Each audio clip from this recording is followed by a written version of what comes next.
¿Comienzo yo? Ok. Buenas noches a todos, ¿cómo les va? Estamos con una nueva clase, la clase de hoy acerca de estrategias de inmunización. Lo tenemos con nosotros al doctor Alejandro Santillani Turres, que es médico infectólogo, especialista en pediatría y es director provincial del programa de respuesta de HIV, SIDA, ITS y hepatitis de la provincia del CUR. Bienvenido, doctor. Muchas gracias por participar y por contarnos un poquito su experiencia y todo su conocimiento sobre inmunizaciones. Bueno, muchas gracias por la invitación. Bueno, aquí están también con nosotros, nos acompañan la directora de epidemiología, la doctora Claudia Speche, y la doctora Verónica De Giovanni, que está en el programa de acceso a las vacunas. No sé cómo se llama el programa de Vero, pero está ahí en la parte de Sí, clínica. Soy de Clínica, referente de claro. vigilancia vigilancia epidemiológica. epidemiológica. Bien. Ahí está. Claro, está bien. Bueno, Bien, perfecto. genial. No, yo acceso a las vacunas porque vos te doy pie para que hables de vacunas después. Bueno, Les yo contamos, lo Doc, que... disculpe, les Sí. contamos a todos a nuestra audiencia que vamos a escuchar su clase y que después si quieren ir apuntando preguntas, las pueden subir por el grupo de mensajes y Bueno, al finalizar van a ir levantando la mano y les damos lugar para que participen, pregunten y saquemos todas las dudas con vos, Doc, ¿sí? Con perfecto, ustedes, perfecto. este equipo Conmigo precioso. y con los doctores que nos acompañan. Bueno, Les damos la bienvenida, muchas gracias y tengamos hermosa clase. bueno, gracias. Ahí estoy tratando de pasar, pero tiene como un delay. Ahí está, ahí está. Bueno, esto que ya es conocido, ¿no?, por todos, que las enfermedades infecciosas tienen un impacto tan grande como ese, ¿no?, de tener 13 millones de muertes por año, en general, niños y adultos.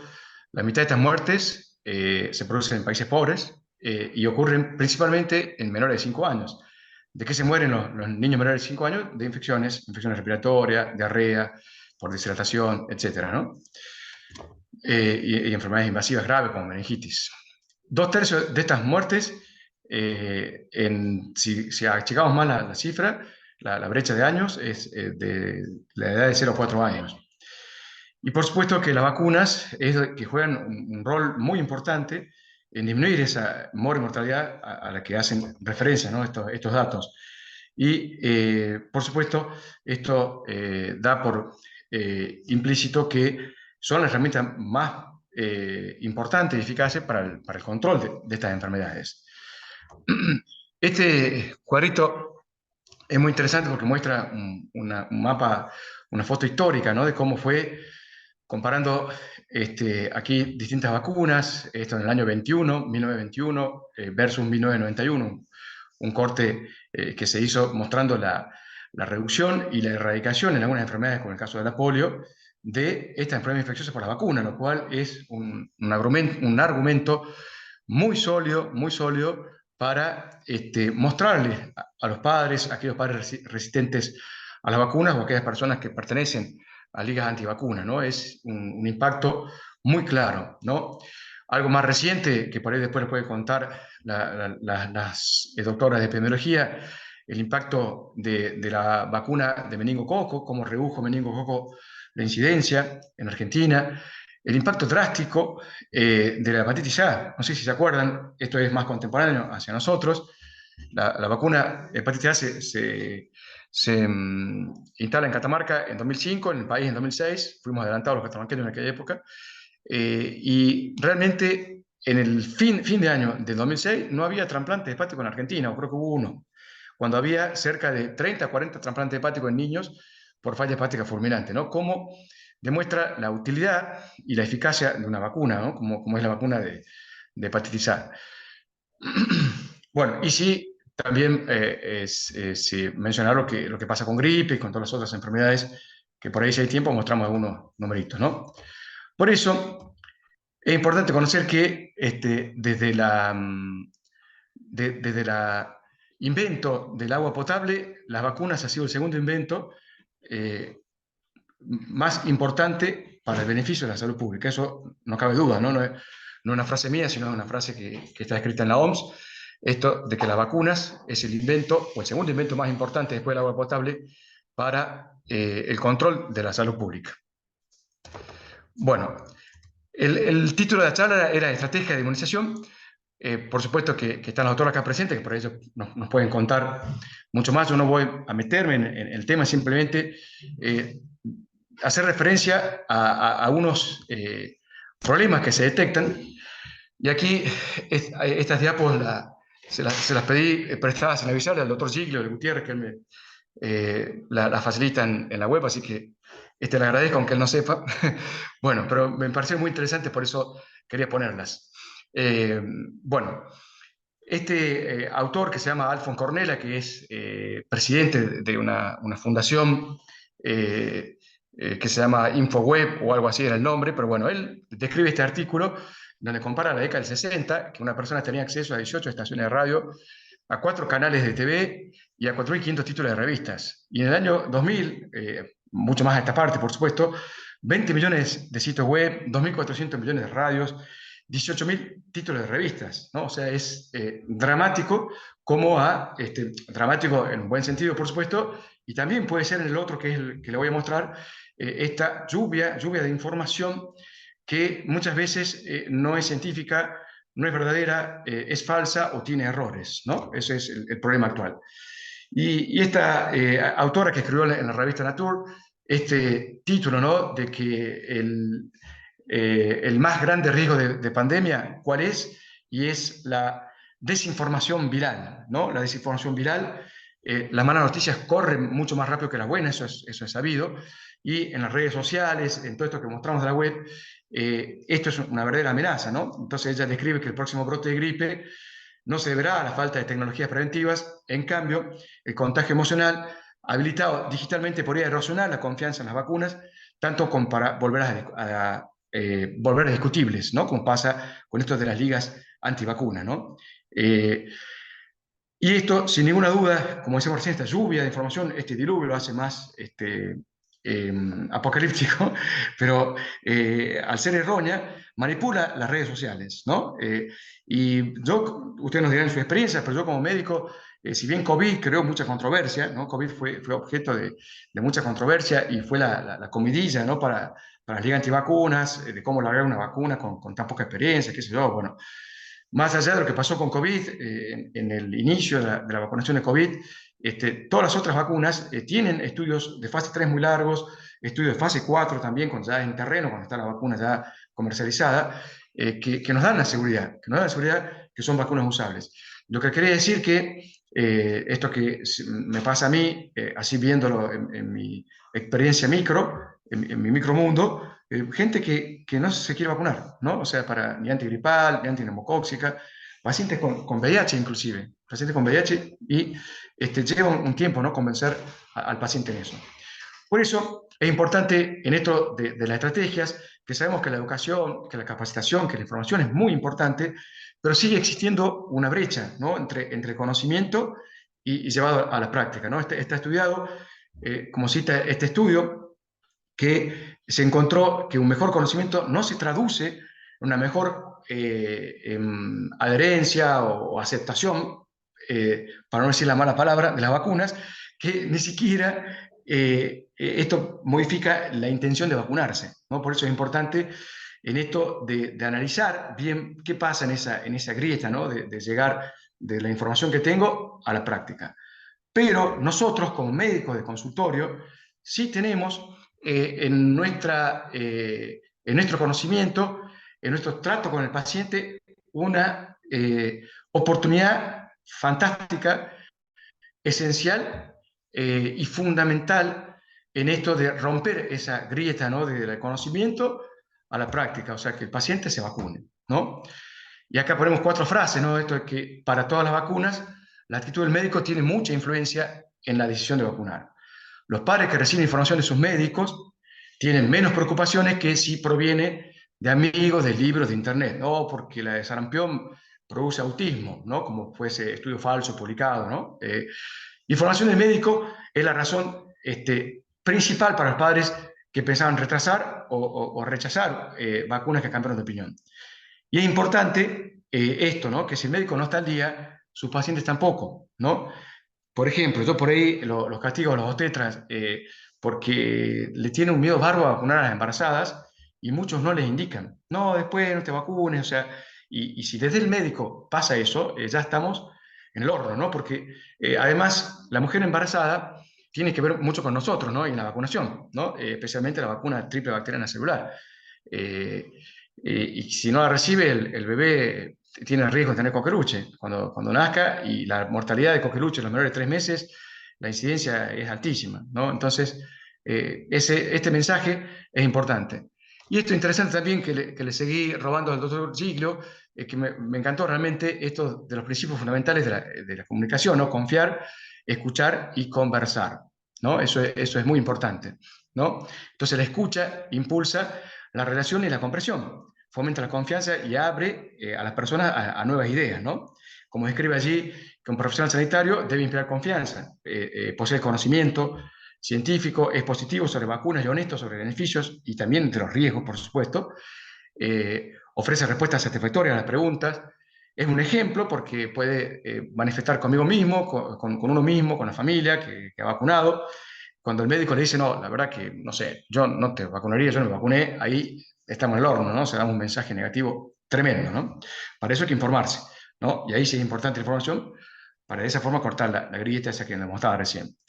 No es condescendiente ni se apresura, trata a las personas como individuos, porque cada uno tiene su individualidad, todos somos diferentes, y escucha sus preocupaciones, ¿no? Por más que nos parezca obvia, que nos parezca a veces alguna cuestión, no sé, muy fuera de lugar. Bueno, por eso es importante esto del SEC, confiar, escuchar y conversar. La comunicación es una conversación bilateral, ¿no? Debe ser participativa, considera las actitudes y creencias del paciente, ser simple, no utilizar lenguajes complejos técnicos, construir mensajes eficaces, contundentes, no utilizar, perdón, metáforas y ejemplos que se adapten justo al contexto de vacunación, ¿no? Y, por supuesto, siempre estar basado en la verdad, porque la honestidad fomenta la confianza, ¿no? Eso es muy, muy, muy importante. Bueno, ¿qué es lo que atenta a las coberturas de vacunación?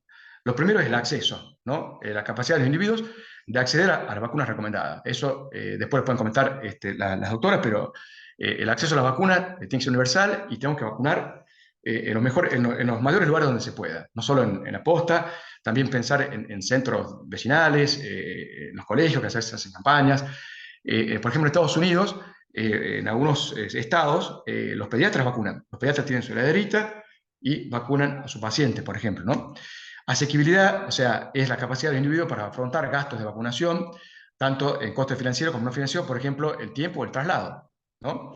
Eh, y después la conciencia, ¿no? El grado de que las personas tienen conocimiento de la necesidad y disponibilidad de esas vacunas. Por ejemplo, qué sé yo, hepatitis B, que es universal para todas las personas que viven en Argentina. Hay muchos adultos que no están vacunados, ¿no? Y eso tiene que ver con falta de conocimiento, ¿no?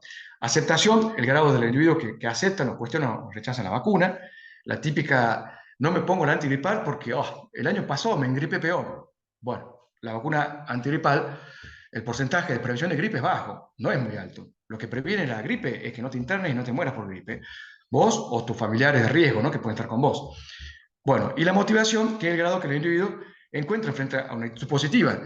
Cuando pasó lo de COVID, creo que, no sé, el 90% del planeta Tierra estaba muy motivado por vacunarse, ¿no? Y de hecho hay mucha gente que lamentablemente perdió sus familiares y no llegó a la vacuna, pero la motivación es sin ninguna duda un motivo muy importante. Entonces, nosotros los pediatras debemos ser motivadores, ¿no? Esa es nuestra función, motivadores de la vacuna y no olvidarnos de los adultos, también el consultorio de pediatría, porque los médicos de adultos hablan poco de vacunas, pero nosotros sí podemos hablar, ¿no? De la abuela del bebé, que se tiene que ponerle antigripal, la neumococo, etc. Un momento de 5 minutos para hablar de vacuna y también hablar del testeo de VIH en el puerperio, no nos olvidemos de eso. Paso al chivo. Bueno, testeo de VIH en el puerperio a aquellas mamás que dan el pecho, ¿no? No olvidarnos, porque los tetras ya no lo ve más, y es función nuestra como pediatra ofrecerle un test de VIH a la mamá y a la pareja cuando están lactando, ¿no? Cuando están dando el pecho. Bueno, Conceptos básicos así de inmunidad, protección frente a enfermedades infecciosas, eso es la inmunidad. Inmunidad activa es la protección producida por el sistema inmune de una persona, vacuna o por la enfermedad natural. Inmunidad pasiva es la protección que se brinda, ¿no?, por transferencia de productos inmunogénicos, como son las gamas globulinas, ¿no?, o como puede ser la transferencia de anticuerpos intraútero. Antígenos son aquellas sustancias inactivadas o vivas que producen o generan una respuesta inmune, ¿no? Y los anticuerpos son las proteínas de nuestro cuerpo que son producidas por la estimulación de los antígenos. Hay unos ruidos que son molestos porque no los puede sacar. Bueno, transferencia de anticuerpos, eso es la inmunidad pasiva.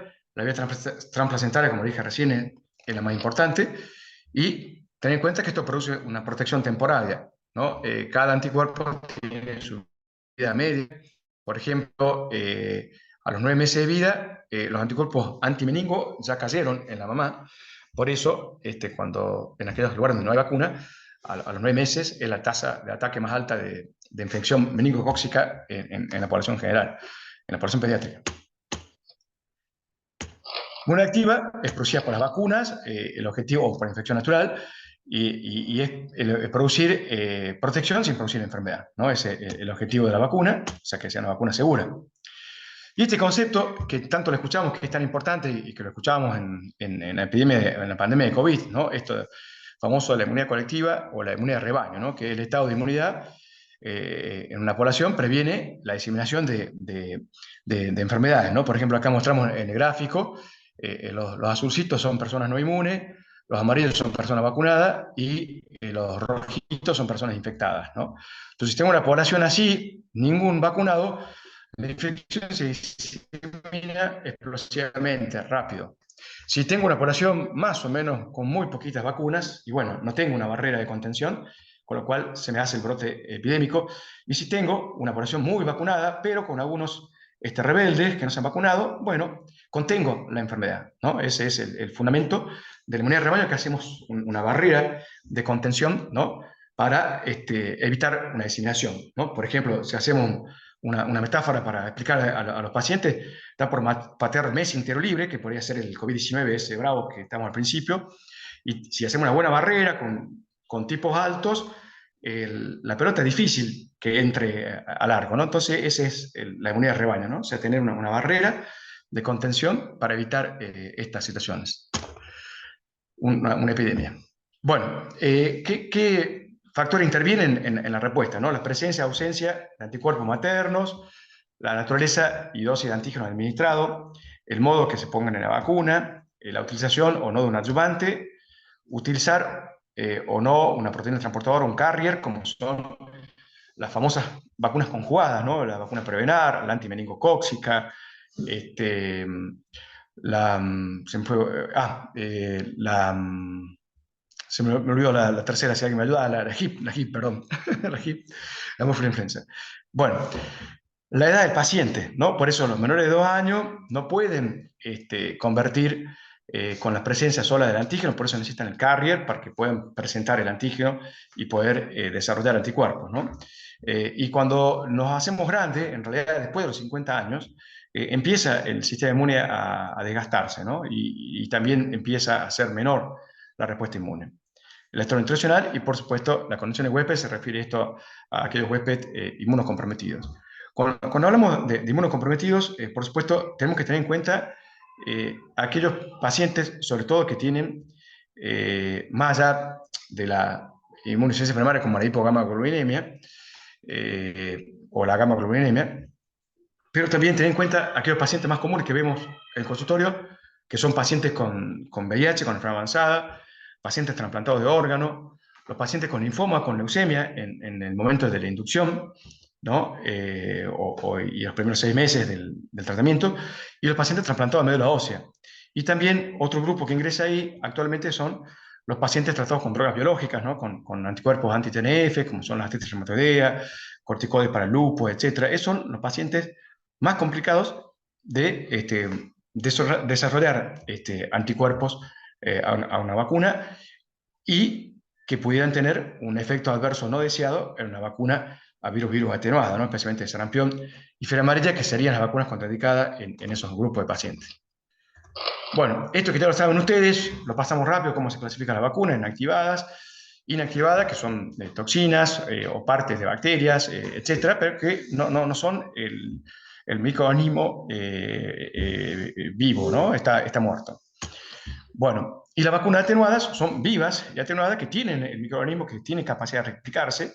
Eso las hace con mayor capacidad de inmunogenicidad, con menos dosis, ¿no? Que esa es la diferencia más importante. Y después las conjugadas, que tienen mayor potencia, ¿no? Para presentar polisacáridos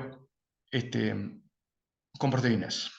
Las recombinantes, producidas por ingeniería genética, que pueden ser inactivadas o vivas atenuadas.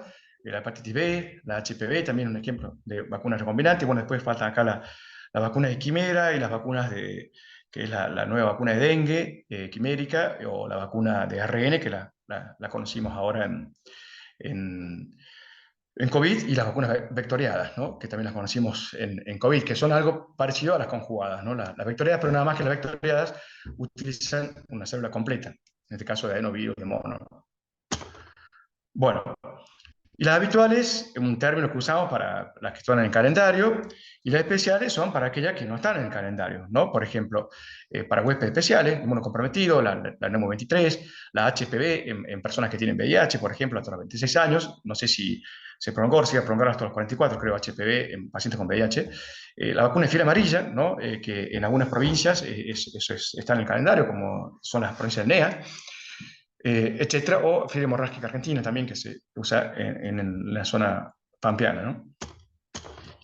Bueno, vacunas vivas atenuadas, que son las que tenemos actualmente. Bueno, el poliovirus, por supuesto, ya se ha retirado del plan nacional, pero bueno, son todas estas las que tenemos actualmente en el plan nacional. Bueno, no sé qué dice. Ahí está. Y bacteriana, la BCG. Bueno, las vacunas activadas requieren muchas dosis, ese es el problema. Y es una respuesta inmune generalmente humoral. Las otras son de respuesta celular, ¿no? Las células T son las que intervienen. Los anticuerpos pueden perderse con el tiempo, esa es la desventaja también de estas vacunas inactivadas. Y tenemos inactividades virales como la gripe, por eso tenemos que aplicar todos los años, porque aparte cambia el virus. La polio inactivada, la rabia, la hepatitis A, ¿no? Y bacterianas, las que ya conocemos, ¿no? Que están en combinación con quíntuple, y también la de meningococo, ¿no? Bueno, y recombinante la hepatitis B y HPV. Uso simultáneo de vacunas. No hay que perderle el miedo a esto de cuando tengo un chico con un esquema atrasado, ¡pum!, ponemos todas las vacunas. Si un pibe grande de 11 años, tenemos ya los deltoides más grandes, puede haber espacio para poner 2 vacunas, tiene que haber 2,5 a 5 centímetros de diferencia de cada sitio de inoculación, y también, si no nos alcanzan los hombros, podemos poner el muslo en los chicos grandes, ¿no? Los chicos que caminan. En los lactantes, por supuesto, usamos el muslo, no los hombros, porque son muy pequeños. Bueno, entonces esto hay que perder el miedo, todas las vacunas juntas, 5 vacunas. ¡Oh! Sí, 5 vacunas, señora. Y ahí donde el pediatra tiene que actuar, ¿no? Cuando ya la mamá se asustó, y como dicen los chilenos, y más encima, si el vacunatorio no está en el consultorio, en el hospital, tiene que ir a 10 cuadras, ahí es muy importante que la mamá se vaya convencida que tiene que recibir todas las vacunas. ¿Está? Esto es muy importante, yo quiero que este concepto lo entendamos. Muchas veces pasa con personal de salud vacunador, yo lo he visto en distintos lugares, no solo acá, lo vi en otras provincias también, con cuestiones de rigidez, que no es el caso de esta diápola, que lo voy a mostrar después. Este concepto es el más grosero de todos, que no hay interferencia entre vacunas inactivadas y virus vivos. No hay interferencia. Si recibió el antigripal hoy y la semana recibe sarampión, no hay ningún problema. La única interferencia, la única precaución es cuando son 2 virus vivos atenuados, ¿no? Y lo pongo acá para recordarlo. Entonces, si tengo 2 o más antígenos vivos inyectables contra varicela, triple viral o fiebre amarilla, se administran juntas o con 4 semanas de separados, ¿no? O sea, pongo varicela y triple viral junta o 4 semanas de separados. Si inadvertidamente se aplicó una vacuna dentro de las 4 semanas de haber puesto alguna de virus vivo, se toma como inválida la segunda. ¿no? O sea, si me coloqué sarampión el 10 de agosto y el 15 de agosto me coloqué varicela, varicela no vale, me la tengo que colocar a las 4 semanas de que haya colocado la vacuna de sarampión, por la alergia que producen. Esto de la alergia, también hay un ejemplo que yo siempre lo pongo con la PPD. Tengo que hacer un test de tuberculina en un contacto con tuberculosis, y justo coincide con la vacunación triple bacteria, triple viral, es colocarla el mismo día o esperar 4 semanas, ¿no? Eso sería la conducta para evitar la alergia que puede producir luego de colocada la vacuna, o el mismo día o esperar 4 semanas.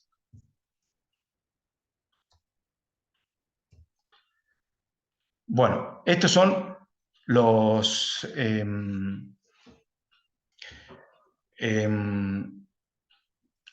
sustancias de la sangre o inmunoglobulinas que se pueden usar para profilaxis, hepatitis A, hepatitis B, para varicela, tétanos, creo que tétanos no está, pero bueno, es 3 meses tétano igual. El tiempo que hay que esperar para colocar una vacuna de virus vivos. ¿Tá? Perdón, yo cometí un error, fe de ratas. La PP se debe colocar 72 horas antes de la triple viral. Así es, perdón, 72 horas porque damos tiempo a la lectura. O sea, 72 horas antes de la triple viral. Me corrijo, perdón, del test de tuberculina. 72 horas antes de la triple viral.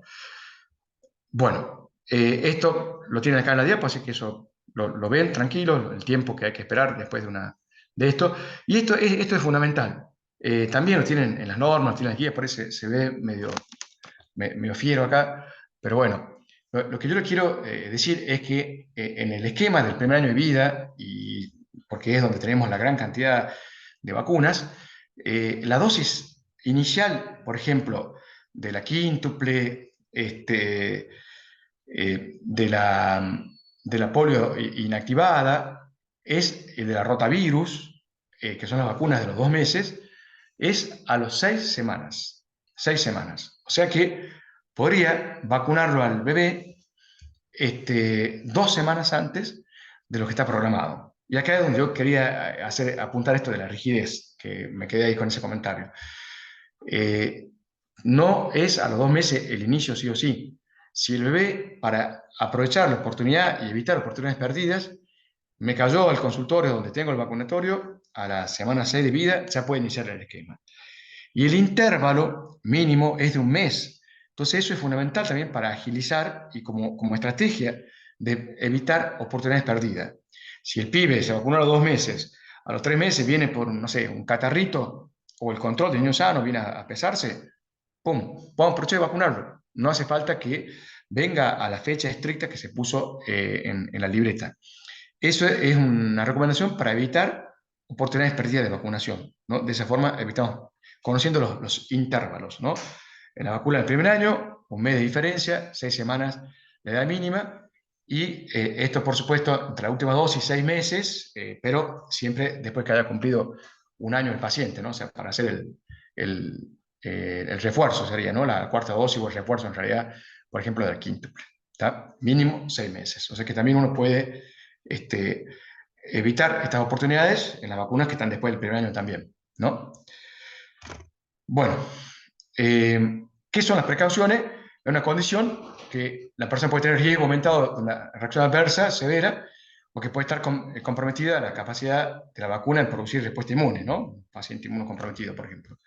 Contraindicación, sí, es una condición que la persona tiene riesgo aumentado, una reacción adversa, indica que la vacuna a ese paciente no se le puede administrar, por ejemplo, virus vivo embarazada, virus vivo a un paciente con VIH con enfermedad avanzada, con CD4 menos del 15%. ¿Tá? Absolutas, reacción anafiláctica a una dosis previa de la vacuna y reacción anafiláctica previa a componentes de la vacuna. Falsas contraindicaciones. Y esto es lo que tenemos que evitar. Y lo más común, no sé si ustedes me dirán como colegas pediatras, yo creo que la más común de todas, ¿por qué no se vacuna el bebé? No, porque estaba resfriado. O sea, es lo más común, ¿no? Una enfermedad benigna no es una contraindicación, ¿no? Una reacción leve, un nódulo en la vacuna, no es una contraindicación. Bueno, no, porque se hizo un nódulo, le dolió como 5 días al bebé, no es una reacción, una contraindicación, ¿no? Tratamiento antibiótico, contacto con embarazadas, bueno, y demás, situaciones, ¿no? que se refieren como alergias en la familia, etc. Bueno, historia de convulsiones, historia familiar de muerte súbita, antecedentes individuales de convulsiones febriles, algunas enfermedades neurológicas, niños con tratamiento a baja dosis de corticoides o por vía inhalatoria, desnutrición, no son contraindicaciones. Bueno, no sé si vamos bien con el tiempo hasta ahí. Yo quería, no podemos hablar de todas las vacunas, entonces quería hacerle un pequeño comentario de vacuna antigripal, dos, tres cositas, mostrar un poco esto que son las estadísticas. Esto es un corte en un estudio de hace algunos años de Estados Unidos, en donde lo que les quiero mostrar, esta famosa frase que en COVID no era lo mismo, ¿se acuerdan? Que los niños son los grandes diseminadores de la gripe, ¿no? En COVID no era así. Esto de los cierres de las escuelas y todo, ¿te acuerdas? Ahí la doctora Giovanni se va a acordar. Pero en gripe sí, en influenza los niños tienen la carga de enfermedad más importante, ¿no? Bien, si la comparamos aquí con la población de 60 años, ¿no? Eso es clarito, ¿tá? En cuanto a la tasa de hospitalización en niños, como pasa con virus respiratorio sincicial, también los niños pequeños, menores de 2 años, son los que más se hospitalizan y sobre todo los de 0 a 11 meses, ¿no? Por eso es fundamental también a partir del embarazo, la vacuna a la mamá y la vacuna a los 6 meses cuando inician en el bebé, ¿no?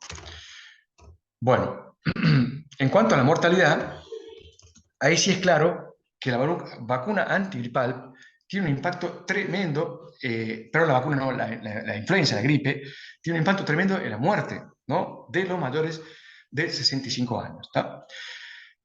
Estados Unidos vacuna a los mayores de 50 porque entre 50 y 65, no sé, 15 años, encontrás una gran cantidad de comórbidos, ¿no? Por eso es como que hay una política de vacunar mayores de 50. Pero por la edad, como único factor de riesgo, es el mayor de 65, el impacto de la muerte. Y un dato importante para los que me estén escuchando acá y no estén vacunados y para sus parientes, el virus de la influenza es un factor de riesgo de infarto agudo del miocardio, ¿no? Por eso los infartos tienen mayor estadística, no sé si el doctor Marín por ahí me contradice, pero hay una tendencia, lo digo por las dudas, por si me contradice con otra, de mayor incidencia en el invierno, ¿no? ¿Por qué? Porque el virus de la gripe es un factor de riesgo de vacuna antigripal. Y no todos los cardiólogos lo saben, ¿eh? Entonces, la vacuna antigripal puede prevenir un infarto, ¿no? Por eso es importante usarla. Bueno, estos son los tipos de vacunas que hay. Acá usamos, todas son vacunas inactivadas, las usamos, no usamos virus atenuado. Bueno, se cultivan en membrana de pollo, bueno, que tienen dos tipos de virus A y B, que cambian todos los años, ¿no? La vacuna del hemisferio sur se hace con cepa circulante del hemisferio norte y la inmunidad se la estipula por un año. Por supuesto que los que son repetidamente vacunados pueden tener mejor inmunidad. Y este es el impacto de la vacuna, ¿no? Entre personas menores de 65, 38% menos de gripe, esto es lo que yo les decía recién. Me vacuné y me engripé peor. Y sí, bueno, o sea, la reducción de la gripe es del 38%, ¿tá? No es un impacto ni siquiera la mitad, ¿no? Bueno, pero el impacto está en esto, ¿no? Reducción de 2/3 de mortalidad, 2/3 de hospitalizaciones, 3/4 menos de gripes en adultos mayores, o sea, donde el impacto es mejor para la enfermedad de gripe en el adulto mayor que en el adolescente o el menor. Y 43%, o sea, casi la mitad, menos de síntomas de resfrío, o sea, menos síntomas. O sea, tengo una gripe, pero no la gripe fuerte esa que por la cual no me vacuné más. Bueno. Y algo importante desde el punto de vista empresarial y de costos económicos es el 80% casi de reducción del ausentismo laboral con la vacuna antigripal. Bueno, efectos adversos, la fiebre, bueno, esta cosa rara de síndrome de Guillain-Barré, que existe uno en un millón. Eso fue una tasa, lo pongo a la claro, del 76, que fue discutible porque esa vacuna era una vacuna con componente porcino y tenía una mayor incidencia de Guillain-Barré de lo real, ¿no? Bueno, yo, por ejemplo, cuando me vacuno el antigripal, le decía a un compañero, el día que me vacuno voy a estar muy decaído, así como muy pachucho, sé que ese día no puedo hacer actividad física porque me decae mucho, y listo, nada más. O sea, uno ya sabe, se prepara, se vacuna y está protegido todo el año, ¿no? Bueno, estas indicaciones de las vacunas, que ya ustedes la saben mejor que yo, no hay que perder de vista esto. La embarazada, en realidad se puede vacunar en cualquier trimestre la embarazada, ¿no? Está mal ahí, se puede vacunar en cualquier trimestre para no perder la oportunidad. Y está demostrado por una vacuna inactivada que no produce. Hay un punto de discusión con los obstetras también, eso, porque como es el periodo embrionario, etcétera, pero se puede vacunar. Estos son los esquemas. Recordar que los niños pequeños, menores de 36 meses, tienen una dosis pediátrica y que tienen que tener una o dos dosis, ¿no? Una o dos dosis. Va a depender si ya han sido vacunados el año anterior, ¿no? Un chico de 2 años. Si es la prima vacunación, son 2 dosis. Bueno, varicela cortito, y ya vamos terminando. Son las dos vacunas que elegí para hablar porque estamos en el invierno, porque ya viene el brote de varicela. Recuerda que la varicela es endemo-epidémica, ¿no? Finales del invierno, justo en esta época, y principio de la primavera, y principio del verano, perdón. O sea, se tiende esos 4 meses: agosto, septiembre, octubre, noviembre y diciembre. Es para nosotros los meses más críticos de la varicela y además por la escuela, ¿no? Bueno, el 10% de los adultos o de los mayores de 10 años son susceptibles, o sea, nada. Por eso, si yo les pregunto acá en el meeting, que hay 25 personas, no debería haber más de, y son todos adultos, mayores de 10 años, eh, más de 3 personas que no hayan tenido varicela. Si hay 6 personas que levantan la mano que no han tenido varicela, 3 de ellas están mintiendo, ¿tá? Porque han tenido seguramente. Y este jueguito, ¿por qué se los hago? Porque el interrogatorio tiene un valor predictivo negativo muy bajo para decir que no tuve varicela. ¿Qué quiere decir esto? Que si digo no tuve varicela, es muy probablemente que lo haya tenido. Y al revés, tiene un valor predictivo positivo casi del 100% para afirmar que tuviste varicela, porque es una enfermedad pactonemónica muy característica. O sea, que si yo digo tuve varicela, es porque tuve varicela. Pero si dije que no tuve varicela, hay que certificarlo. ¿Cómo certificarlos? Con el IgG para varicela. Y es muy importante para nosotros, los adultos, porque vean ustedes la mortalidad en niños es 1,4 sobre 100.000 versus 30 sobre 100.000 en adultos. O sea, es mucho más alta la mortalidad en adolescentes y adultos de la varicela. Por eso es importante esto de testearse en aquellos pacientes adultos que refieren no haber tenido varicela y colocarse la vacuna. Y en las mujeres, en periodo intergenésico, o en la primera consulta de embarazo, preguntar, ¿no? Señora, ¿usted tuvo varicela? No, no tuve. Bueno, si no está embarazada, la vacunamos. Y si está embarazada, la testeamos. Le hacemos un IgG para varicela. Que lo más probable es que el 90% de aquellas mujeres embarazadas que nos digan no tuve varicela, la hayan tenido. Y nos quedamos tranquilos, evitamos una situación de estrés que puede venir ahora, justo cuando estamos cursando esta época, y ya sabemos que la mamá es IgG positiva y listo. Y si es negativa, tendrá que cuidarse, le damos pauta de alarma y deberá recibir aciclovir apenas comienza el brote, si llegara a contagiarse, o gamma globulina si está en las primeras 20 semanas de embarazo. Bueno, fue una vacuna bastante complicada se hizo esperar mucho en nuestro país para venir, por suerte vino, porque ahora vamos a ver las complicaciones, ¿no? Está claro que la varicela es una enfermedad de los niños, y está claro que la carga de enfermedad se lo lleva el jardín y la escuela primaria, ¿no? Está clarísimo. Bueno, esto es lo mismo.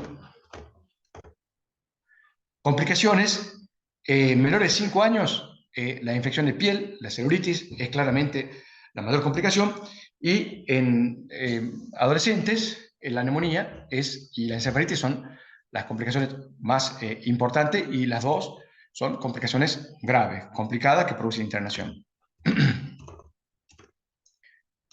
Bueno, entonces estar atento siempre cuando aparecen estas lesiones que son comunes varicela, pero que ya tienen una placa de celulitis alrededor de estas lesiones, ¿no?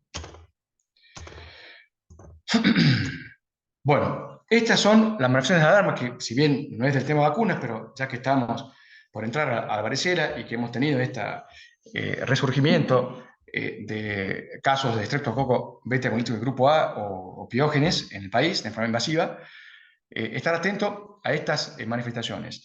Las que están puestas en rojo son las pautas de alarma para enfermedad invasiva por Streptococcus piógenes. Y lo puesto en blanco tiene que ver el monomorfismo lesional, que podría ser un niño con VIH no diagnosticado, por ejemplo, o con alguna inmunodeficiencia, y la alteración del sensorio es para la encefalitis por varicela. Y en rojo, pautas de alarma para Streptococcus piógenes, reaparición de fiebre, persistencia de fiebre más allá del tercer día, aparición del nuevo rash sobre el inicial y sobreinfección de las lesiones o presencia de celulitis, ¿no? Entonces, estos pacientes tienen que ser evaluados, observados y eventualmente, de acuerdo al estado clínico, comenzar un tratamiento antibiótico, ya sea endovenoso o oral, de acuerdo a la situación del paciente. Bueno, ¿cuáles son los grupos de riesgo de varicela? Los inmunocomprometidos, los neonatos, los niños mayores de 12 años y adultos. Segundo caso en el hogar, ¿no? ¿Se acuerdan las abuelas nuestras o las madres de hace años? Capaz que la mamá mía era así, pero creo que no, porque yo tuve grande varicela de 15 años. Bueno, juntaban a los vecinos con varicela para que se contagien todos, ¿no? Y es un error. O el segundo caso está más expuesto a virus, entonces te hace mayor cantidad de lesiones, por tanto, mayor cantidad de complicaciones, ¿no? Pacientes con corticoide, incluso aquí en los pacientes con corticoide inhalado, también puede tener mayor complicación. Mujer embarazada, paciente con enfermedades crónicas debilitantes, ¿no? Bueno, entonces, las complicaciones, para terminar, las resumimos en tres. Piel y partes blandas, la principal, por piógenes, la neumonía, por neumococo principalmente, también puede parecer por piógenes, y la enfermedad invasiva por estreptococo piógeno, ¿no? En toda su variedad, ¿no? Meningitis, sepsis, neumonía con derrame, pleuralgia con supuración, artritis, etc. Y síndrome de shock tóxico también, post-estreptocóxico. La prevención, la vacuna, y profilaxis por exposición, tenemos la vacuna también. Se puede usar hasta 5 días después del contacto, se puede usar la vacuna como preventiva, ¿no? Eso es importante, no en inmunocomprometidos, por supuesto, ¿no? Y gamma globulina intramuscular o específica, intramuscular específica, para sujetos inmunocomprometidos, para mujeres embarazadas. Y hay una situación que creo que la diapo no la puse, pero se las comento ahora, que las recordamos, creo que la mayoría lo sabe, que es aquel bebé, hijo recién nacido, hijo de mamá con varicela, que la madre se brotó 72 horas antes de que el bebé nazca o 48 horas después, ¿no? Entonces, si el bebé nació el 10 de agosto y la mamá se brotó el 7 o se brotó el 11 o el 12, ese bebé tiene que recibir en forma urgente gamma globulina. Tenemos 96 horas para que la reciba, 96 horas, que el Ministerio, el vacunatorio tienen. Eso es importante, tener esa situación, ¿no? Que un par de veces, desde que estoy en Catamarca, o en mi regreso a Catamarca, 20 y pico de años creo ya, me pasó. O sea que existe esa complicación y esto hay que tener mucho cuidado. ¿Por qué? Porque tiene una altísima mortalidad, una varicela, porque la mamá le logra pasar viremia, gran cantidad de virus al bebé, pero no le logra pasar anticuerpos. Por eso es gravísima esa situación. Bueno, la vacuna, la cepa OCA, es la cepa OCA original, es japonesa, de la década del 70, una vacuna viejísima, muy vieja, es recontra eficaz, está muy bien estudiado. En Argentina, por ahí le explica Claudia si quieren preguntar, pero en Argentina había una sola dosis al año. Luego, tiene que ver que es algo natural, que hay porcentaje de pacientes que no desarrollan anticuerpos, un pequeño porcentaje, que se van acumulando, más la disminución de la tasa de vacunación. Entonces, como pasa con triple viral, hacemos un refuerzo a la edad escolar. Bueno,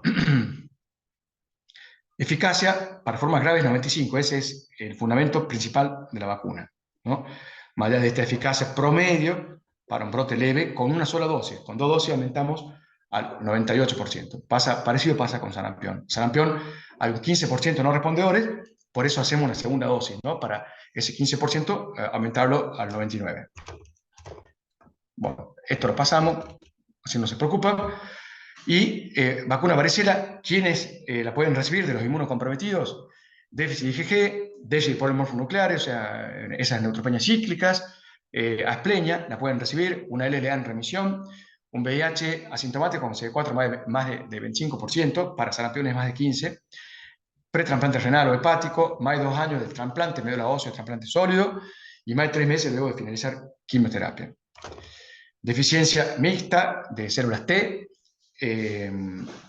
VIH más con enfermedad masada, no pueden recibir, ¿no? Hace poquito hicimos un diagnóstico lamentable, o sea, bueno por los pediatras, por el diagnóstico de una enfermedad combinada severa, no pueden recibir vacuna virus vivos, y tumores sólidos y que tienen inmunosupresión crónica. El trasplante, ¿no? De tumores sólidos y trasplante de órganos sólidos con inmunosupresión crónica. Bueno, la vacuna se da a los 12 meses. Recuerden que después de posición, 3 y 5 días se puede dar. En VIH, como hay 25% CD4. Alteraciones de la inmunidad humoral la deben recibir la leucemia luego del año de remisión. Igualmente, la vacuna ya está en nuestro calendario. Trabajadores de la salud no susceptibles, especialmente de pacientes pediátricos, y las mujeres en el periodo intergenésico en edad fértil deben recibir también la vacuna.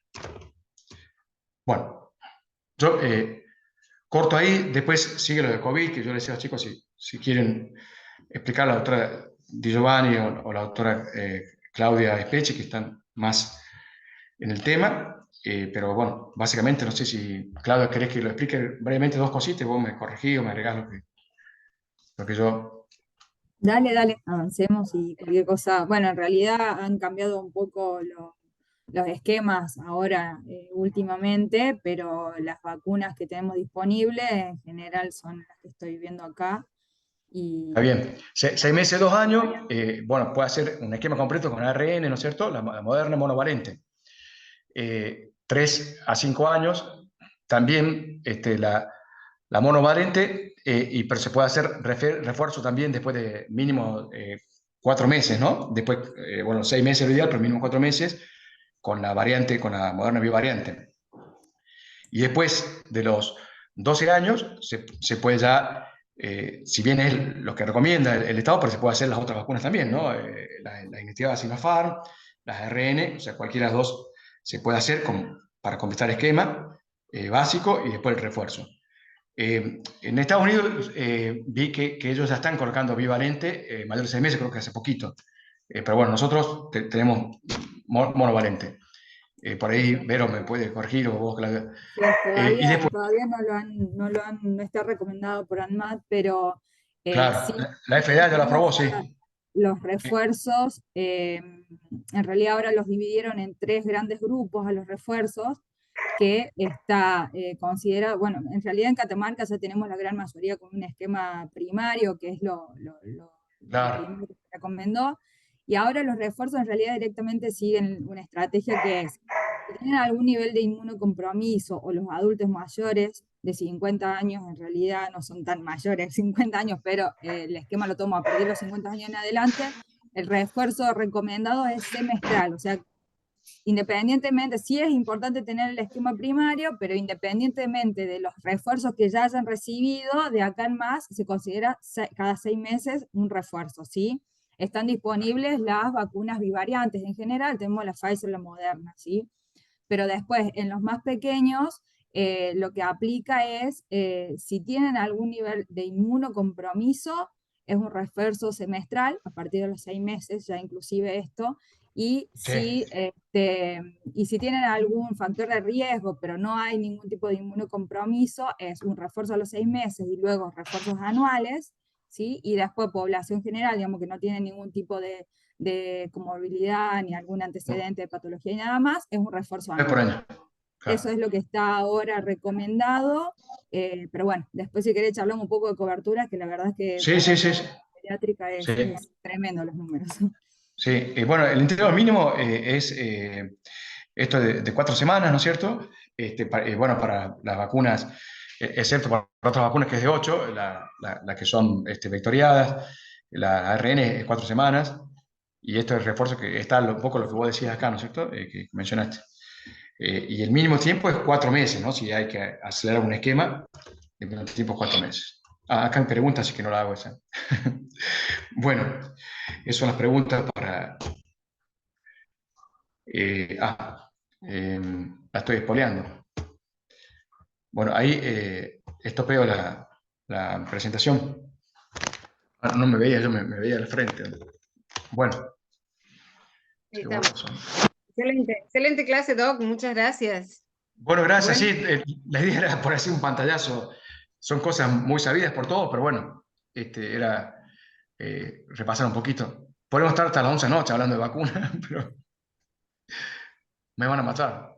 Se van a ir todos. eh, yo quería, allí apunté una pregunta yo, simplemente para recordar. ¿Cómo diferenciamos los anticuerpos cuando vos dices, bueno, podemos saber si hemos tenido la infección o no? Los anticuerpos que genera la vacuna, ¿qué diferencia tienen con los anticuerpos que te generan la infección? No, en el caso de COVID, había una forma, por ahí, Claudio capaz que lo sabe más como es bioquímica, sabe bien ese tema, pero había una forma de poder diferenciar anticuerpos propios y anticuerpos de la vacuna en COVID, ¿no? Pero en las otras enfermedades, en varicela, en rubiola, aunque también se pueden hacer algún estudio específico, si son anticuerpos de vacunas, por cuestiones muy específicas, muy técnicas, que se estudian esos anticuerpos. Hay una forma, Lorena, de diferenciarlo. Pero en la práctica habitual no, ¿no? Por ejemplo, es muy común la consulta del bebé con alguna malformación congénita que tiene IgG positiva para rubiola. Y bueno, la mamá tiene IgG para rubiola porque tuvo la vacuna. Inclusive a veces puede tener IgM para rubiola positiva porque si fue una vacuna colocada antes del embarazo, recientemente, ¿no? También. O sea, eso, quizá en esos casos uno busca otros métodos de estudio como son los métodos moleculares, Lorena, si uno quiere detectar, por ejemplo, una rubiola congénita, ¿no? O sea, métodos de biología molecular que son el gol estándar en la mayoría de las infecciones congénitas, ¿no? En VIH, en Chaga ahora, etcétera, ¿no? La biología molecular se impone sobre eso. No sé si vos preguntabas por ese lado, tu pregunta de cómo diferenciarlo o... Sí, sí, sí, sí, Ah, sí, una sí. pregunta que hicieron, ¿no? Una pregunta, Es una pregunta que sí. claro. También, Perdón, perdón, ¿no? Sí, también es clave en el tema de los anticuerpos la diferencia en la duración de de los anticuerpos. No es lo mismo los adquiridos por haber tenido el proceso infeccioso, la duración que tienen esos anticuerpos con el que otorgan las vacunas. Generalmente duran mucho más, salvo, bueno, por ahí con COVID es algo que se está evaluando, por eso son tan cortos los intervalos de tiempo, de los refuerzos, y de a poco se van ampliando porque es algo que está en investigación también, el tema de cuánto dura. Obviamente que la cantidad de dosis que lleva un esquema un poco va agarrado de esa duración de los niveles de anticuerpo, digamos, que hay derivado de la vacuna. En COVID está en evaluación, de a poco se van estirando esos intervalos porque se entiende que se van sosteniendo esos anticuerpos, pero bueno, al principio se veía que caían bastante rápido, por eso se insistía tanto en los refuerzos, secuencia. se siguen insistiendo en los refuerzos. Claro, en Eso caso de herpes, también. claro, por ejemplo, son de por vida, todo. La infección natural y la Tal vacuna, cuando hubo respuesta, es una respuesta larga. O sea, de por vida. Hay excepciones, por supuesto, pero como pasa con otras enfermedades, que eso, sífilis, por ejemplo, sífilis, el 90% tiene anticuerpos de por vida, hay un 10% que se le borran, que le desaparecen. Depende de cuestiones de su sistema inmune también. Sí, totalmente. Sí, Iba Somos a distintos. plantear justamente que la diferenciación entre anticuerpos producidos por la vacuna o producidos por enfermedad natural, en realidad solamente, digamos, tendría en algunos casos un sentido anecdótico, bien, o sea, una vez que vos haces un estudio de anticuerpos de una persona, si tiene IgG Claro, significa que tiene memoria inmunológica, no importa la claro. causa, fue bien, generada. fue infección natural o adquirida. De todas maneras, hay casos, por ejemplo, como la coqueluche, que la infección natural no te deja casi inmunidad y que si vos no te vacunas, o sea, estás en riesgo justamente de generar de vuelta la infección. En cambio, con la vacuna sí generas una inmunidad duradera. Entonces, hay casos en los que la inmunidad de vacunas es mejor aún que la inmunidad natural. Otros Ah, casos en los que sí, la sí. inmunidad de vacuna y natural es de por vida. Otros casos en que la inmunidad natural sí te deja de por vida y por ahí tenés que hacer 2 dosis de vacunas. De todas formas, siempre quedemos de acuerdo que está mucho mejor vacunarse que enfermarse. Esa sería la síntesis, Berito, digamos. ahí como aclarando, viste que estaba al principio de la charla, la diferencia entre vacunas a virus vivo, justamente es la duración de la inmunidad, ¿no? Sarampión, varicela, fiebre amarela, ¿no? De hecho, fiebre amarilla antes se indicaban 2 dosis, ahora es una sola dosis. La inmunidad es larga y duradera. En cambio, como dice Vero muy bien, las vacunas inactivadas son las que pierden rápido la inmunidad. Pasamos el aviso, Vero y Claudia, la mujer embarazada tiene que vacunarse en todos los embarazos con triple bacteriana celular. No importa que se haya embarazado hace 2 años y la colocó, se repite la vacuna después de la semana 20, ¿no? Pero bueno, eso importante ese concepto porque es la famosa inmunidad de capullo, ¿no? Porque yo al vacunar a la mamá embarazada produce anticuerpos para protegerla de esas 3 enfermedades y especialmente lo que mencionaba Vero, el coqueluche, ¿no? La tos convulsa, la tos ferina, la tos de los 1000 días. La prevenimos en los bebés que se acuerdan en Catamarca en el año 2010, creo que fue en Argentina, y en Catamarca fue devastador. Tuvimos muchos bebés Sí. muertos por coqueluche, ¿no? O sea, fue tremendo, fue una Fue una experiencia. seguidilla hermosa entre dengue, Sí. gripe A y coqueluche. Ah, ahí pues, sí, sí, sí, fue terrible, fue una Sí. cosa tremenda. Durísimo, Sí, sí. durísimo.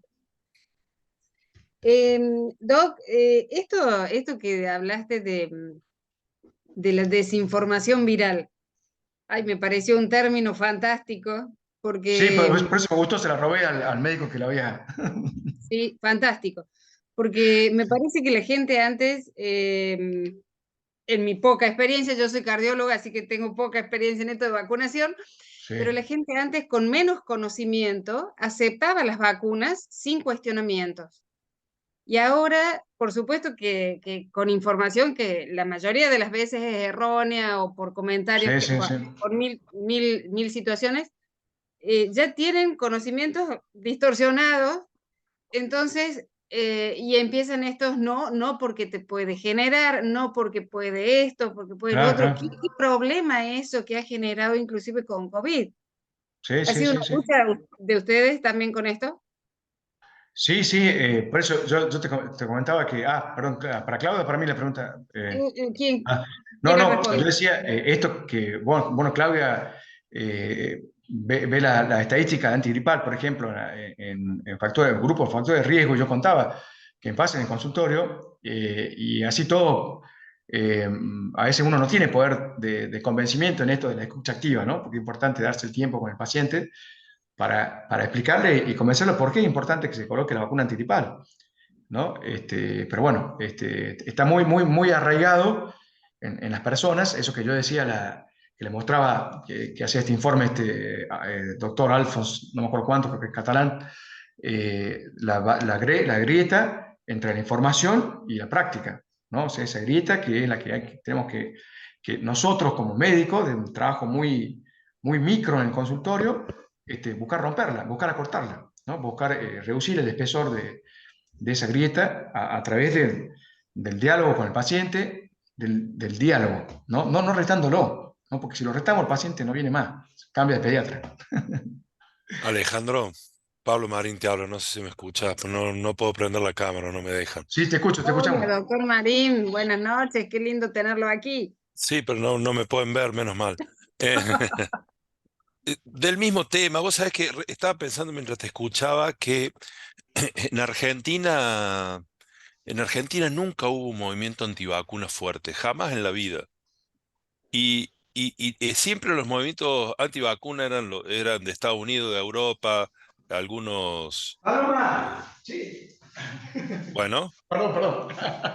Bien, algunos hippies que mezclaban todo el vegetarismo con antivacunas y hacían toda una mezcolanza. todo este asunto del COVID y que todo el mundo tenga acceso a las informaciones de las vacunas y piense que tiene criterios para con fineza seleccionar qué vacuna pueden darle. ¿Cuánto daño ha hecho? Porque es como los catadores de vacunas se convirtió la gente. Ah, no, yo quiero Pfizer. Ah, no, yo quiero AstraZeneca, pero 2 dosis. Una locura.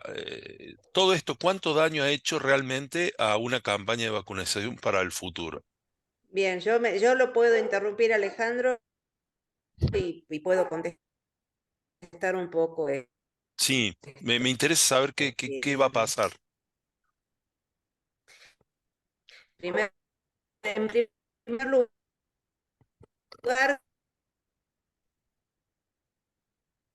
creo que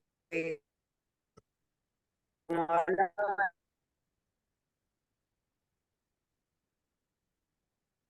acá,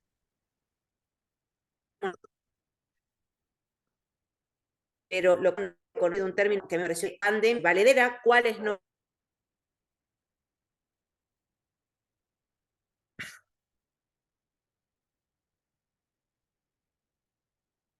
Berito, se está bastante cortado.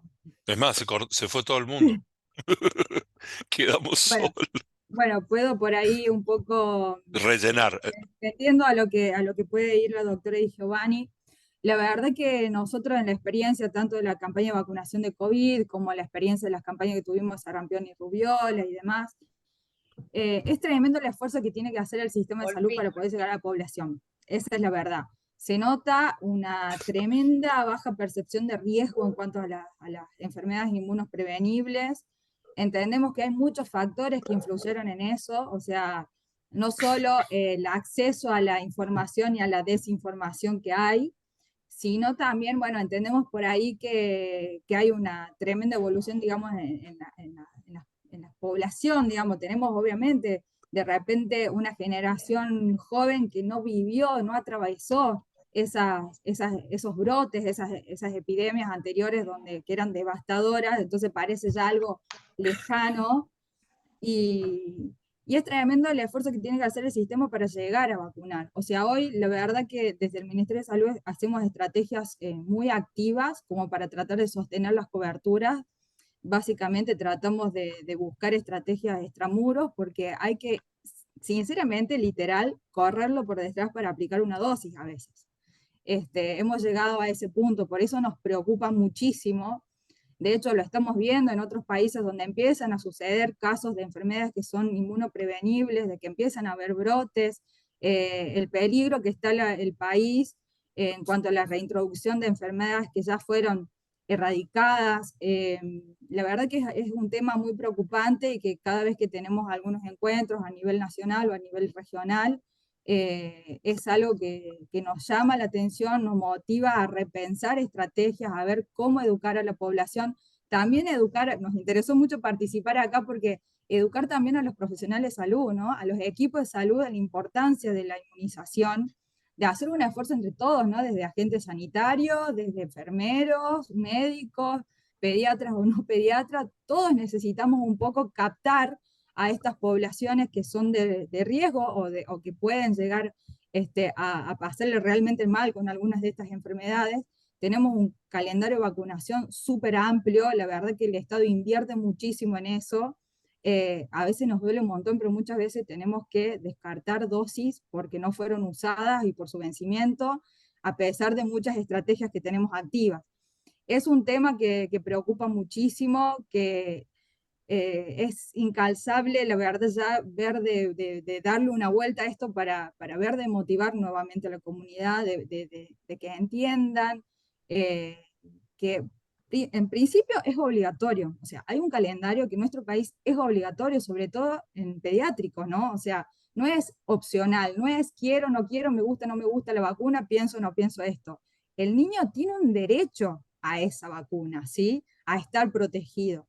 Entonces, bueno, la verdad que sí, que es una temática que nos preocupa muchísimo, eh, y, y estamos buscando estrategias y la verdad necesitamos unirnos como equipo de salud para poder ir en contra de esto, ¿no? De esta desinformación que hay. Se ha jugado mucho con esto a nivel de los medios de comunicación y demás. Así que la verdad que está un poco en el esfuerzo nuestro de volver a convencerle de la importancia de esto y no llegar a tener brotes o volver a reintroducir enfermedades que ya fueron eliminadas, para que la gente tome conciencia. Hay que evitar eso. Cabalgando en lo que contabas, doctora, eh, que los jóvenes no han vivido las experiencias traumáticas. El 2020 significó la muerte de más de 6 millones de personas en el mundo. O sea, no sé qué más traumático que eso puede existir como para que salgamos de una pandemia que devastó al mundo, a la Europa súper evolucionada, con mega hospitales y una tecnología del diablo que no sirvió para nada y se moría la gente en la calle, a cuestionar la vacuna, a cuestionar lo que es la vacuna. Yo entiendo que la vacunación del COVID se hizo como se pudo porque se probaron y se usaron vacunas que no tuvieron el tiempo de maduración y de investigación que cualquier vacuna merece, pero no había tiempo, se moría gente y las vacunas resultaron bastante buenas. Se paró una pandemia en 2 años. En 2 años no hubo más. Entonces no entiendo cómo hoy en día hay esto que en Argentina no existía. Y ahora la gente dice, ah, no, yo no sé si me voy a poner la de la gripe, que eso fue siempre así, por lo que decía Alejandro, de que me la pongo y me engripo peor, y uno tiene que enseñar a que uno no pone las vacunas si no es para evitar que te mueras, no que te engripes. Pero bueno, hay que como que empezar de nuevo.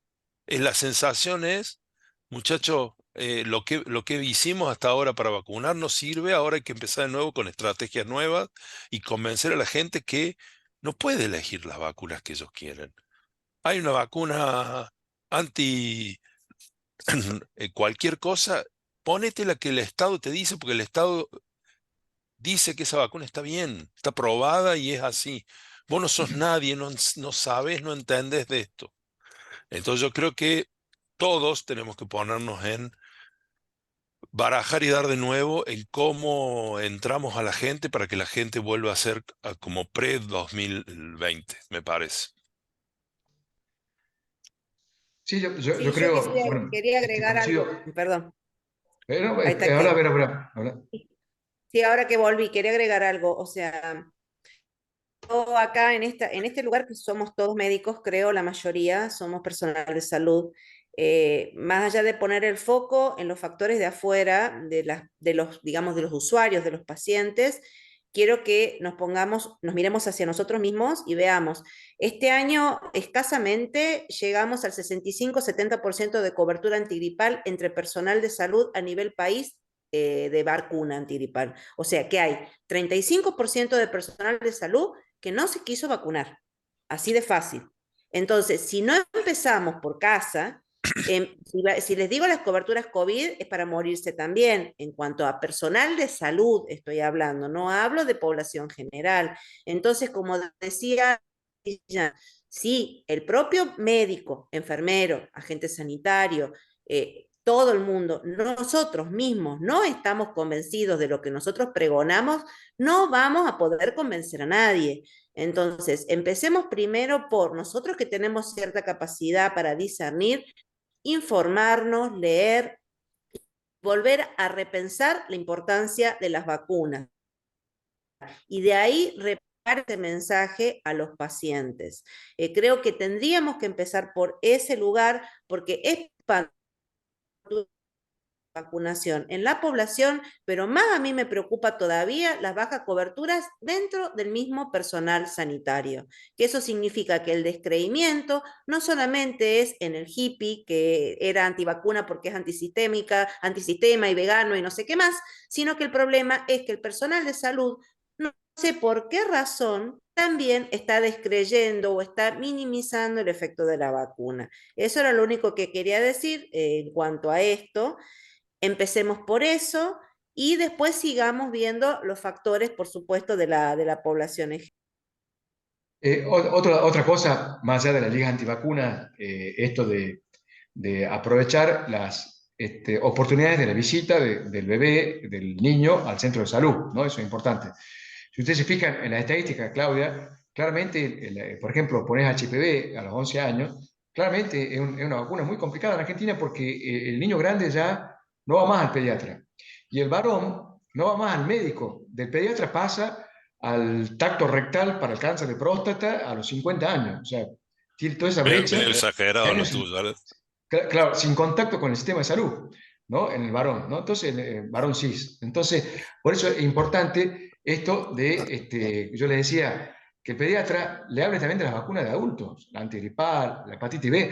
La hepatitis B es una vacuna que previene cáncer y trasplante hepático, ¿no? Y no sé cuál es, Claudia, no la encontré la cobertura ahí nacional, pero debe ser bajísima en adultos, ¿no? O sea, a nivel nacional debe ser muy baja porque la gente desconoce también, ¿no? Desconoce de eso, de que existe la vacuna hepatitis B en forma universal. Y el calendario nuestro, como decía Claudia, es un calendario excelente, del primer mundo. Nos falta incluir la VEC 0, por ejemplo, que es un esquema, ya que están los pediatras acá, los que quedan, los valientes que quedan. La VEC 0 no está en el calendario, pero está para huéspedes especiales, ¿no? Eso recordarlo, que aquel paciente que tiene una inmunodeficiencia, VIH, etcétera, puede recibir la vacuna VEC 0, ¿no? Que es la vacuna para meningo B, la famosa vacuna que tardó muchos años en desarrollarse por las complicaciones que tenía. Ahora actualmente se ha convertido en una vacuna excelente, segura, y completa el esquema de meningo, ¿no? En aquellos pacientes, para nuestro calendario, inmunosuprimido, o con como es inmunosuprimido en realidad, y el que lo puede comprar a la vacuna, la puede comprar. Pero más allá de esa vacuna, o la vacuna de Zoster, supongamos para el mayor de 50, que no está en el calendario, pero tengo un esquema tremendamente amplio, como dice Claudio, muy costoso, y es una pena que se pierda la oportunidad, ¿no? Y es una pena que un chico tenga una infección por meningococo invasiva, ni que hablar por hemófilis influenza, ¿no? O sea, que haya otro ejemplo para la liga antivacuna, Y como por último, el hemófilis influenza tipo B era devastador en los niños menores de 5 años. De hecho, era el top, era el número uno, era como una especie del River Plate de las bacterias asesinas, ¿no? Número uno.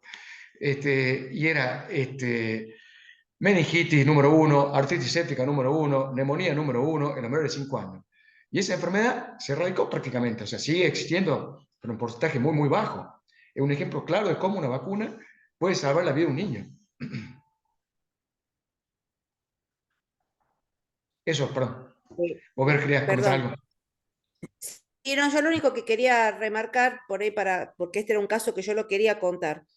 El tema de las oportunidades perdidas, como decís vos, Doc, hemos tenido hace poco tiempo, y quizás vos lo viste o te has enterado, una niñita de 2 años y medio internada en el hospital de niños con una neumonía bilateral con derrame, 3 veces ingresada a quirófano, bien, para hacer drenaje, después toaleta. Esa criatura no tenía en los 2 años y medio de vida solamente las vacunas del nacimiento, ni una sola vacuna más. Hizo una, ¿cómo se llama? Una neumonía neumococo gravísima, con derrame. ¿Sabes cuántas veces de salud esta criatura? Tenía 7 consultas en el hospital de niños, 3 consultas en la parte privada y 2 consultas en el CAP más cercano. Y nunca había sido vacunada. Entonces, esas cosas son las que nos tienen que como sistema de salud y decir, pucha, ¿qué está pasando con nosotros? Que esa criatura anduvo 2 años y medio por la vida dando vuelta, no tenía demasiados controles, pero sí consultas por otras patologías menores, banales, y nadie fue capaz quizás de abrir la parte media de la libreta y decir a esa señora, señora, si usted no le vacuna a su hija, de acá no se va. Entonces, Perdimos la esa es costumbre de la, fijarnos en la libreta, perdimos la costumbre.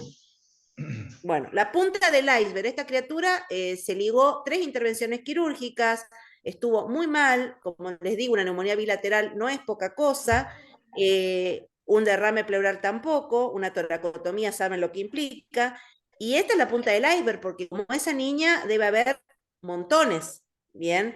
que deben andar por la vida con esquemas totalmente incompletos, y vean lo que puede generar algo que se hubiese ahorrado con que quizás una persona dentro del sistema de salud hubiese abierto esa libreta y hubiese dicho, señora, tiene que vacunar a su niño, tiene que vacunar a su hija.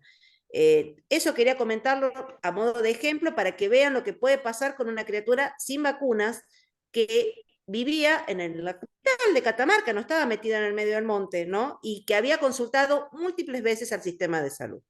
Bueno, Vero, Claudia, bueno, Lorena y todos los oyentes, ahí veo que está la gente de Saujita, está Mirna, saludos, Pablo.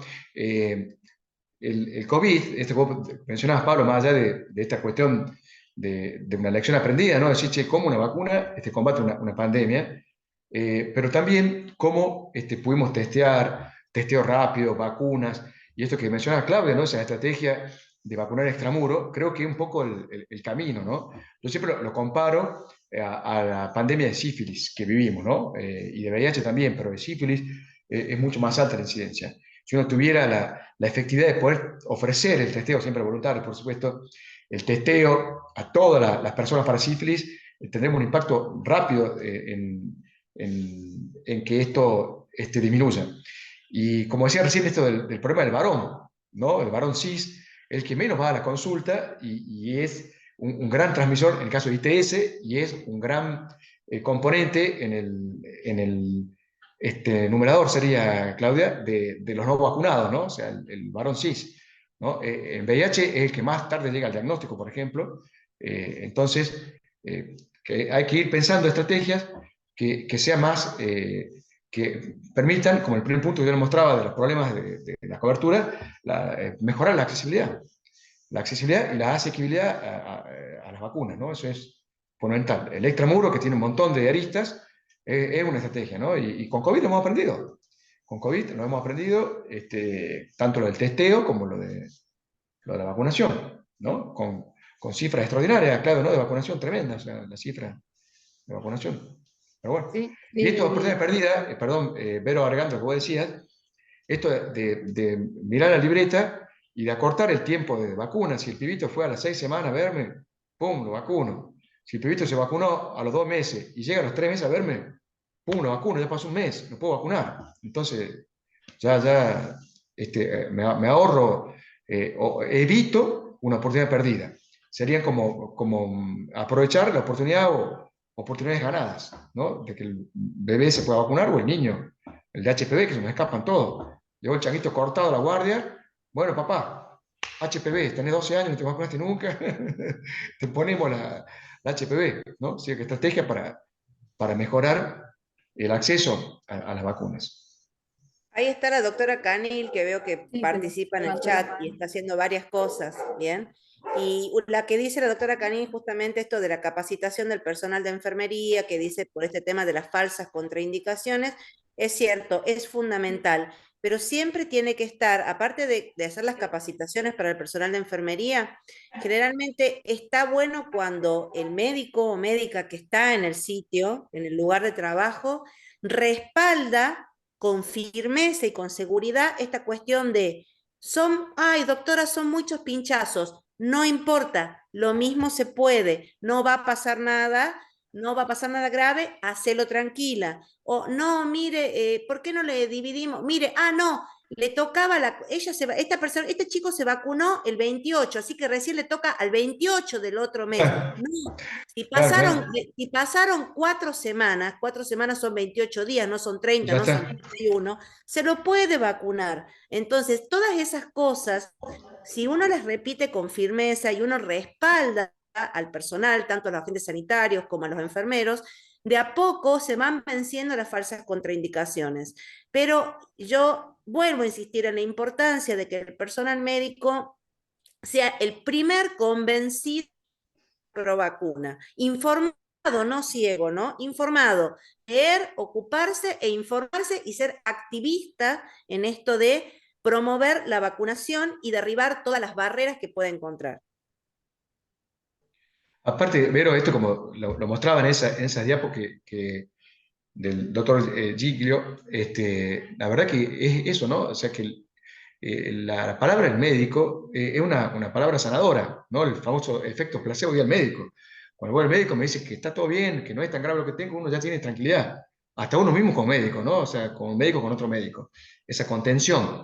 Ni qué hablar de que el médico me aconseje ponerme una vacuna, ¿no? Y a mi hijo, ¿no? O sea, y ni qué hablar el efecto contrario. Lo que vos decís, Vero, que el médico llega a decir, no, no te pongas antigripal porque, bueno, no te pongas si querés, porque la verdad que a mí también me hizo mal, ¿no? Ahí sonamos, ¿no? Un mensaje negativo tremendo, ¿no? Y una palabra que la marca al paciente, a una persona. O sea, entonces, si no estamos convencidos, como decimos Vero, estamos el primer lugar de atención donde tiene que convencerse y conversar con la persona.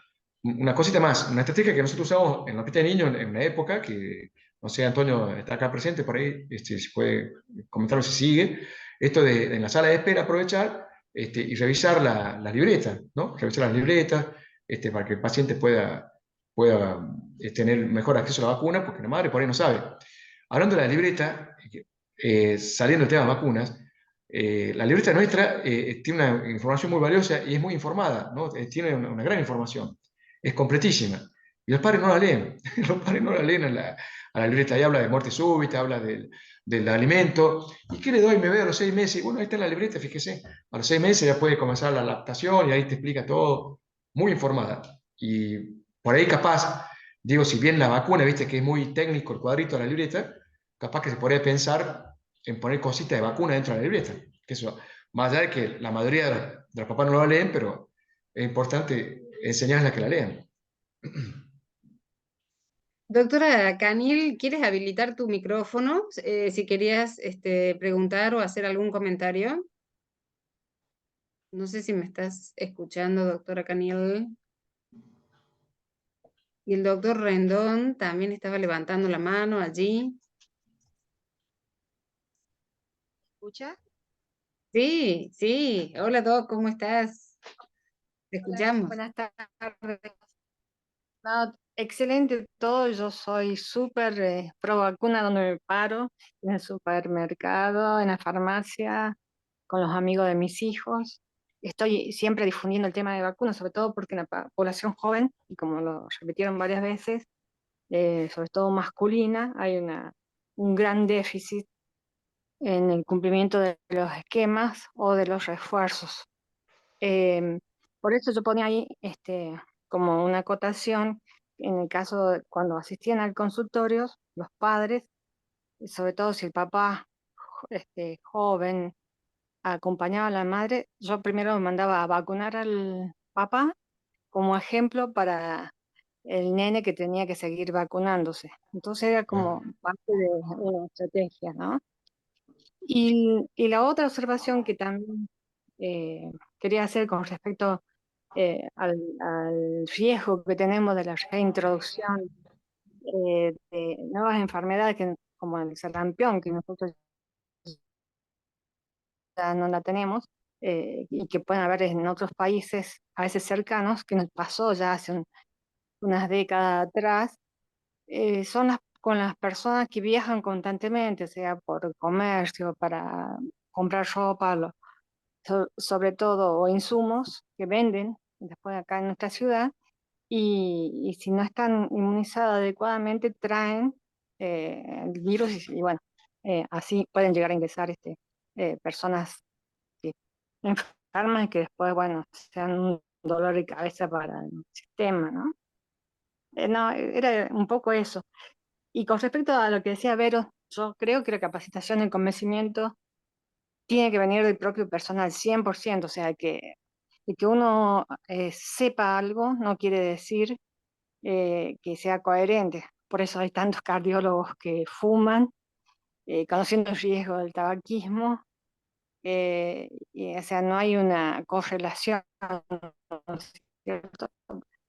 Es lo que dice también acá, ¿no? O sea, el convencimiento de uno es lo que lleva también a transmitir esa confianza y seguridad para que el paciente adhiera a este esquema de vacunación. Eh, eh, Hay que trabajar mucho y la parte más activa es llegaba, me planteaba Alejandro, o sea, unos días de diferencia, incluso chicos que vienen del cerro y tenían 5 años y medio y no se vacunaban con los refuerzos para el ingreso a la, y después, bueno, los chicos ya no los ven más a los 15 años con suerte. Bueno, era un poco eso lo que quería acotar. Sí, de 10, Perdón, gracias, doctor. hola, a raíz de lo que dijo la doctora Canil de los viajeros y del tema de los sarampión y las enfermedades que se pueden introducir, voy a pasar un chivo que tiene y no tiene que ver con inmunizaciones. Sí, en realidad sí. Las inmunoprevenibles, sobre todo lo que es sarampión y rubiola, están bajo vigilancia intensificada. Todo exantema febril debe ser investigado para sarampión o rubiola y es de denuncia obligatoria inmediata. Eso quiero avisar, sé que acá hay gente que atiende, bueno, no solamente es para niños, también es para adultos, así que recordar que cualquier exantema febril debe ser notificado inmediatamente a vigilancia epidemiológica y debe ser estudiado, por lo tanto, sacar muestra para estudiar sarampión y rubeola, más en el contexto en el que estamos, en el cual las coberturas que tenemos no son las óptimas y que este tránsito que hay de personas hacia diferentes lugares del mundo pueden causar la reintroducción de la enfermedad. Así que recordar eso, cualquier cosa, se comunican, digamos, con el teléfono corporativo de vigilancia epidemiológica, si no me llaman, pero bueno, la idea sería que lo hagan por vía oficial, y saber justamente de que los exantemas febriles deben notificarse de manera inmediata y deben ser estudiados. Eso lo quería recordar, como para que, bueno, los que estén acá lo tengan presente. Perdón por el aviso parroquial, en algún momento haremos alguna capacitación en algún momento acerca de todo lo que es la vigilancia, bien, las estrategias de vigilancia y las enfermedades de notificación obligatoria. Sí, genial, genial. Para ustedes otra pregunta que del doctor Reales, que dice, excelente exposición, doctor. ¿Por qué se vacuna después de la semana 20 a embarazadas? Pregunto porque desde la atención primaria se vacuna a embarazadas desde el primer trimestre generalmente. La vacuna de la triple bacteriana acelular es solamente recomendada vacunar a partir de la semana 20. La vacuna antigripal se puede vacunar en el primer trimestre, y la hepatitis B también. Es el motivo. En realidad, la celular es mucho menos reactogénica que la celular, por supuesto. La vacuna celular completa no debería colocarse nunca en un mayor de 6 años. Y el motivo tiene que ver con no hay suficientes estudios que hayan demostrado la ausencia de ausencia de efectos teratogénicos en el primer trimestre, cosa que con antigripal está muy estudiado y con hepatitis B también está muy estudiado. Y otra cosa también que agrego, que a veces se ve que se le pone doble adulto también, o ponemos una u otra, no hace falta poner la doble adulto, ¿no? Pero con una inmunización en el embarazo, por más que estuviese otras inmunizaciones previas, se vuelve a repetir, ¿no? En el embarazo. Bien. Doc, hiciste un comentario de que la vacunación antigripal previene los infartos. Sí, sí. Me quedé pensando en eso. Hay ¿Vos sabés un par de estudios viejos, Sí. ¿no? De hace ya 20 años, que demostraron eso, Sí. que el virus de la gripe es un factor de riesgo para infarto de miocardio. O sea, que tengas la viremia del virus de la gripe aumenta el riesgo de infarto, sobre todo en los mayores de 40 años, ¿no? O sea, de 40 años para arriba. Por eso la Vos vacuna sabés que antigripal. esta temporada de invierno sí ha traído la internación en la unidad coronaria, ha sido así casi completa, con mucho, la temporada de infartos, decimos nosotros, así como ustedes dicen, la temporada de varicela o de gripe o de eso. Por eso Vos te sabés decía, que Lorena, estos vos sos procesos, cardióloga. claro, Claro. estos procesos virales generan Sí, todo un estrés inflamatorio en el cuerpo sí. y la propensión a la formación de coágulos y toda esa Sí, inflamación en el tejido vascular, ¿sí? En claro, el claro. endotelio. es el que altera, ya sea placas formadas Sí. o la formación de coágulos. Así que sí, seguramente. Sí, está estudiado que es así, sobre todo el virus de gripe, por eso. Y después la otra consulta común por ahí chicos que no están en el calendario por la edad de la gripe, mi hijo se resfría 5 veces al año. Bueno, la antigripal te puede prevenir uno de esos episodios de gripe, por eso es importante, sí. Sí, sí, sí. Es muy interesante eso del infarto y el virus de la gripe. Sí. Sí. Todos los procesos inflamatorios en general predisponen a estas Claro. instancias, Sí, sí, sí. de infarto, las descompensaciones cardiológicas, la insuficiencia cardíaca, todos los procesos inflamatorios van a alterar y desencadenar situaciones cardíacas. Claro, por eso, viste, Lorena, Estados Unidos vacuna a los mayores de 50, por eso, porque es el grupo entre 50 y 65 que más comorbilidades tiene, ¿no? Sí. Sobre todo, bueno, vos lo sabés mejor que yo, Lorena, los varones nos morimos en esas décadas de eventos cardiovasculares, ¿no? Es así. Sí, sí, sí, sí, sí. La vacuna antigripal puede solucionar Puede eso, ¿no? prevenir. Puede prevenir eso, sí. No Bueno, solucionarlo, prevenir. Sí. no sé si hay más preguntas, si alguien quiere preguntar algo más, doctor Marín, si usted tiene algún comentario para nosotros. Estamos todos en silencio aquí. Bueno, doctor, agradecemos muchísimo la presencia suya, de la doctora Verónica Di Giovanni, de la doctora Claudia Speche y de todos los que han participado de esta charla, con sus aportes y con sus dudas. Siempre es información que nos hace bien a todos, que nos hace crecer, que nos hace conocer un poco más de las especialidades que no tenemos tanta, que debemos empaparnos todos, ¿sí? Claro.